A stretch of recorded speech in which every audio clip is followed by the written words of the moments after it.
Bulma and Goku's journey continues with Sun arising from his slumber and identifying something most curious. As he prepares his morning routine of skipping all hygienic practices and running down a silverback to turn into a makeshift squat rack, Goku eyeballs the fact that Bulma got her little stanky ass drawers out yet again and decides to take a closer gander. Homie rolls up to the Capsule Corp princess with all the subtlety and confidence of a prime Bill Cosby and remarks to himself that, wow, her undies sure do remind me of Grandpa Gohan's crotch pillow. I swear I had to do a double take.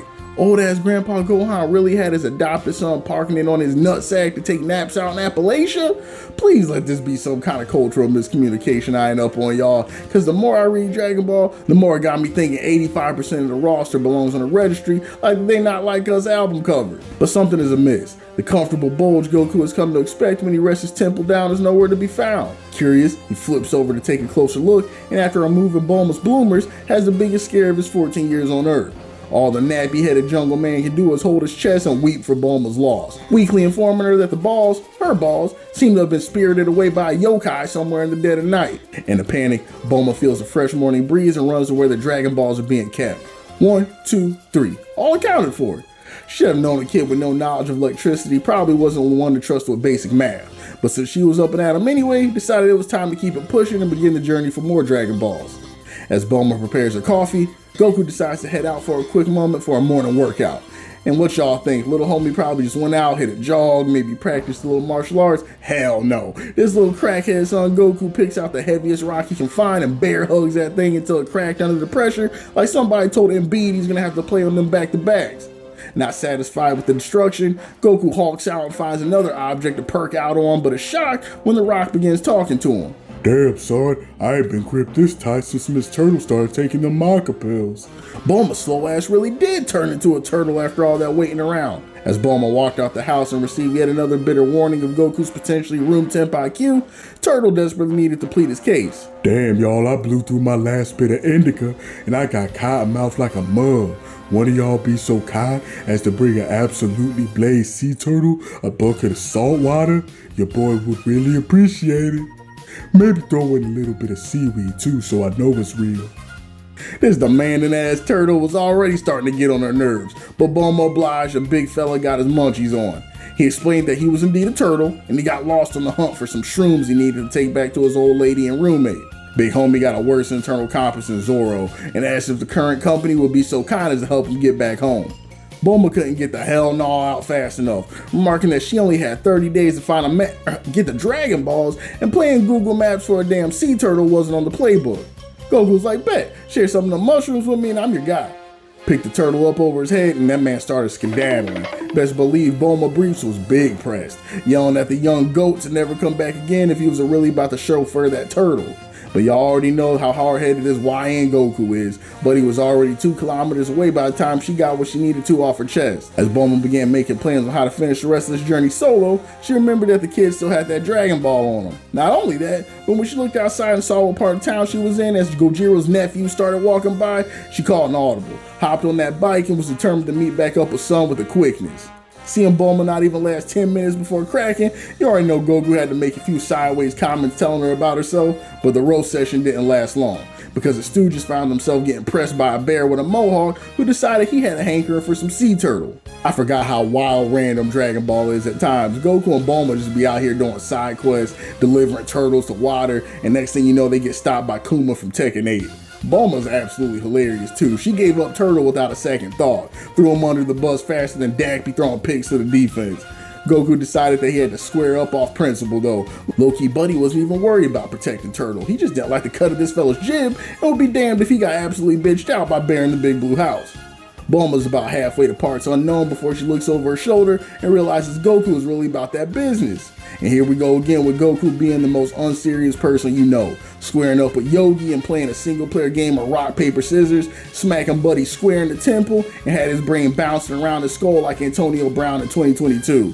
I really forgot how casually Goku just out here murking folks in the original Dragon Ball. Got Goku Dahmer in full effect, and little homie just barely getting warmed up by this point.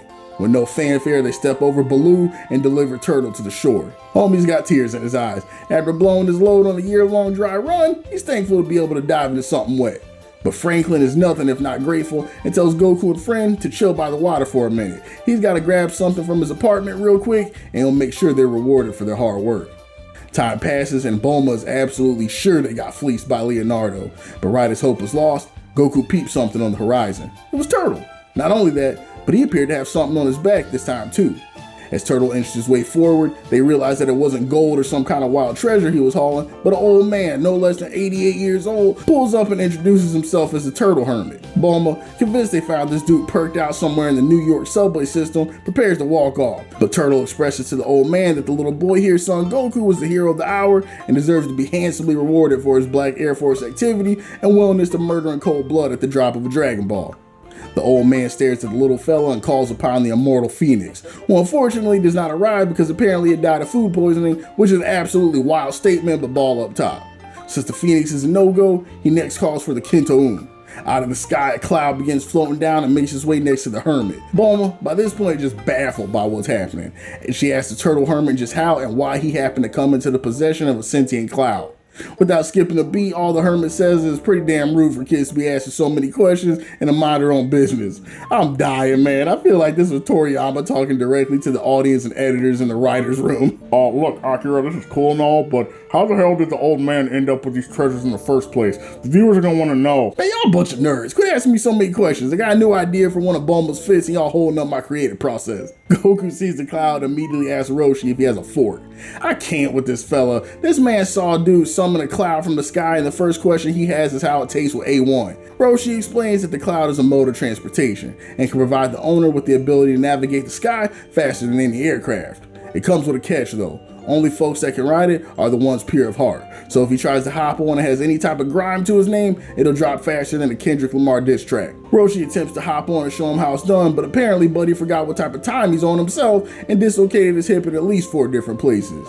Goku, on the other hand, was a natural. Little man hopped on that cloud and was out there doing ollies, kick flips, and willy whompers within seconds of jumping on. And seeing as how Roshi's heart at this point was blacker than line dances at a summer cookout, it only made sense to turn the Kinto-Un over to someone who could actually use it.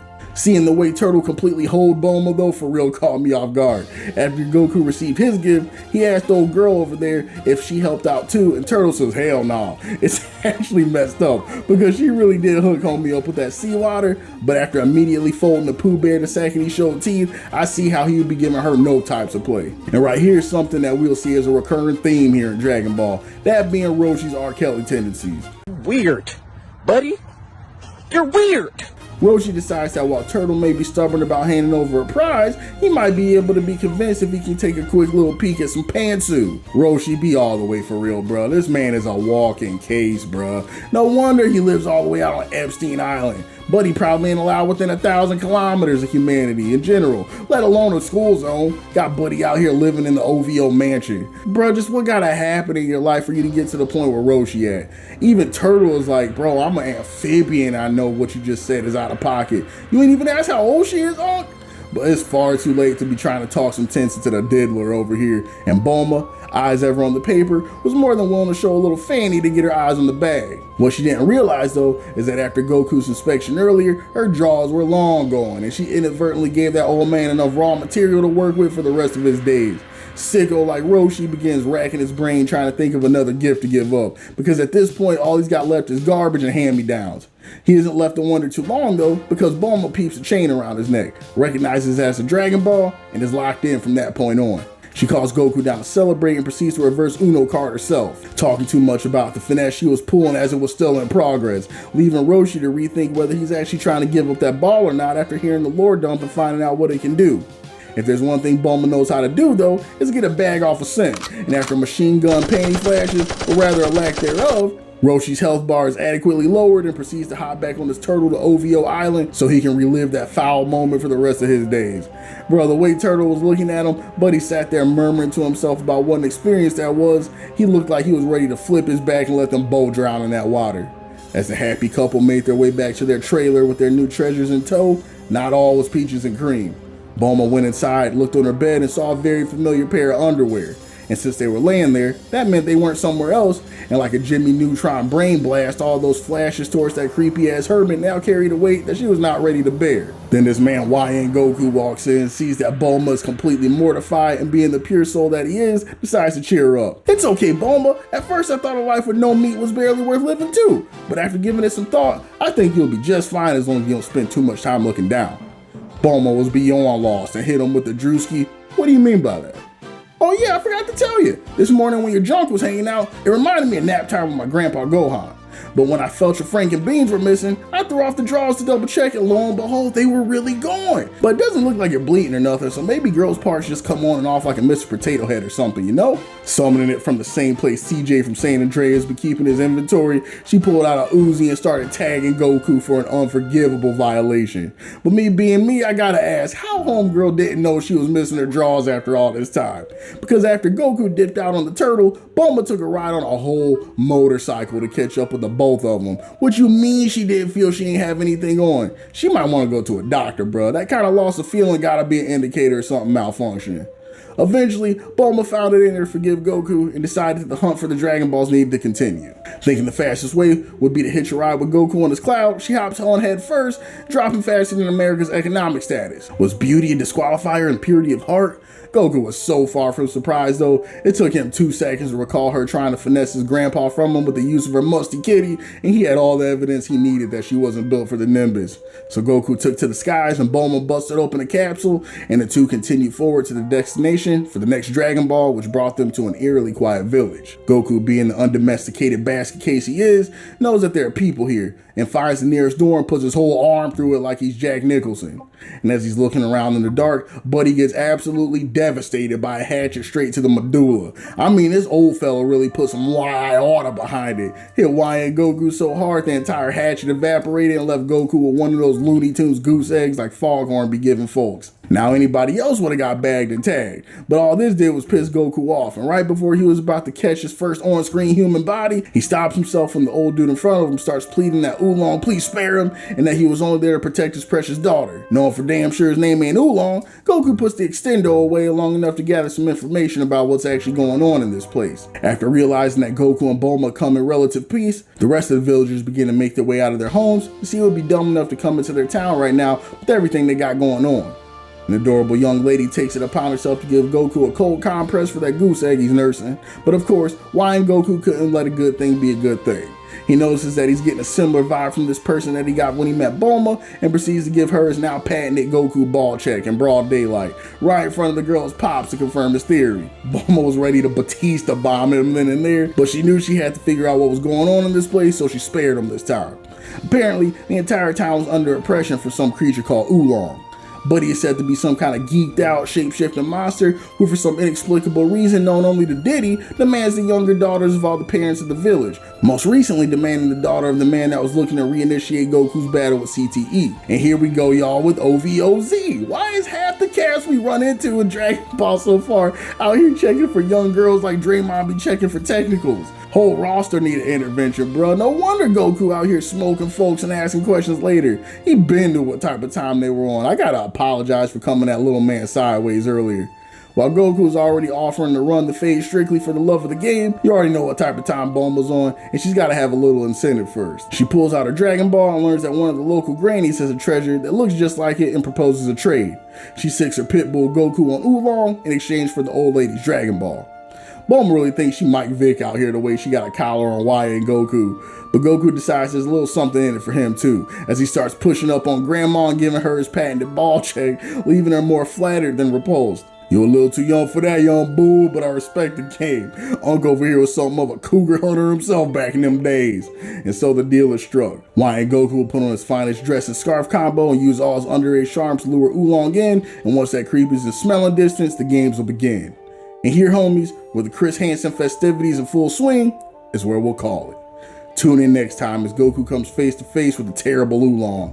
He talks a good game, but something tells Goku this fella's softer than the early 2000s Ray J albums. He's about to put that theory to the test. Both pigs and fists will fly in an episode you're not gonna want to miss. Be easy, homies, and catch you all on the next episode of Dragon Ball.